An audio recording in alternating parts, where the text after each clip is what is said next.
Oh, hey, how's it going? It's good to see you. Glad you could come by. You know, it's a magical time of year. A time full of wonder and sounds and smells. It's hazmat refresher, that's right. Those sounds are sirens, and that smell, well, that's gas, natural gas. You know, here on the hazmat team, we're constantly striving to make things better for you out there in the field. So when you call us out, you have the best experience possible. I'm sure a lot of you have heard me talk about natural gas before, but some of you haven't. And those that you have, well, I assume that either you've forgotten or weren't paying attention in the first place. So let's go over a few things. Come on. So natural gas is the #1 call that we run on. You might even say it's like the difficulty breathing of hazmat. There's a few things we need to know. So first thing we need to know about natural gas is it's invisible and lighter than air. That means it goes up. So when you're outside, that's a big benefit to us, because when it goes up, it connects with other air and it becomes less explosive. It gets into the lower explosive range, and that's good. The other thing is invisible. That's bad. So when you pull up in front of the house, you don't know how much is there. So that tells us that we don't know how much is in the house, so we don't want to park directly in front of the house. That house could be completely charged with gas, and we want to make sure we take us, the truck, and everybody else in a safer space, so park on the corners. So we have outside gas leaks and inside gas leaks. Let's go to outside gas leaks first. We've all been on those, and a lot of times it has to do with these bores, but they're pretty simple. You pull up, you get a hot zone, you establish your hot zone, determine if you need to close any roads or evacuate any houses, and then you wait on us to get there, and then we can either expand the hot zone or contract it, and then wait on P&G to come in and fix the problem. Sometimes if it's a yard line, you might see us now clamping these 3/4 inch lines ourselves out in the yard. If we do that, we're going to have you pull a fog line, and then cover us while we're making this attempt to shut off this gas.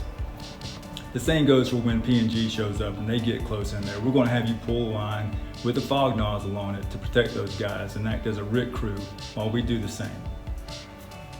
There's one thing about outside gas leaks that I do want to talk about is when we have these boring machines and they hit a main or a larger line next to the road, it creates pressure, and sometimes that pressure and that gas wants to find a path of least resistance, which may be the old trench line going back up to a house or business. And we've seen it where we've actually had gas pump underneath a house from a line struck in next to the road.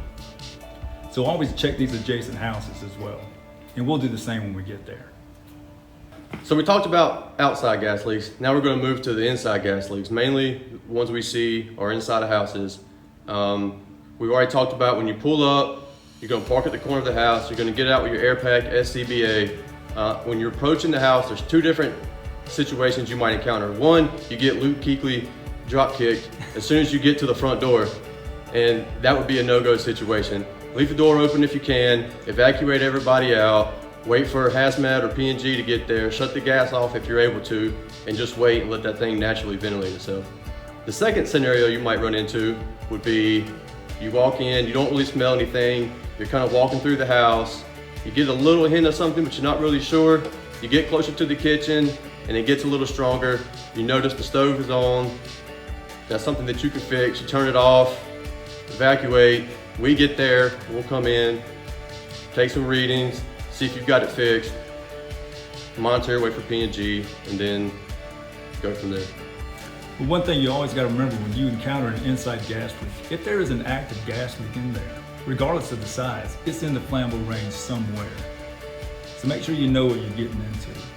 The other thing you want to talk about on inside gas leaks is that if it's coming from a malfunctioning appliance, there's a good chance it's putting off carbon monoxide as well. And we all know about carbon monoxide. A lot of people say, won't P&G get mad about us shutting off gas? And sometimes they do, but who cares? We have two different sets of priorities. Our priority is safety and mitigation, and their priority is sometimes the same, but sometimes it's a little different. But regardless, do the safe thing first, and then we'll worry about all that on the backside. So we can also talk about propane. Propane is similar, but in a lot of ways completely different than natural gas in a lot of ways. So natural gas is light, it goes up, that helps us with getting rid of it outside and inside.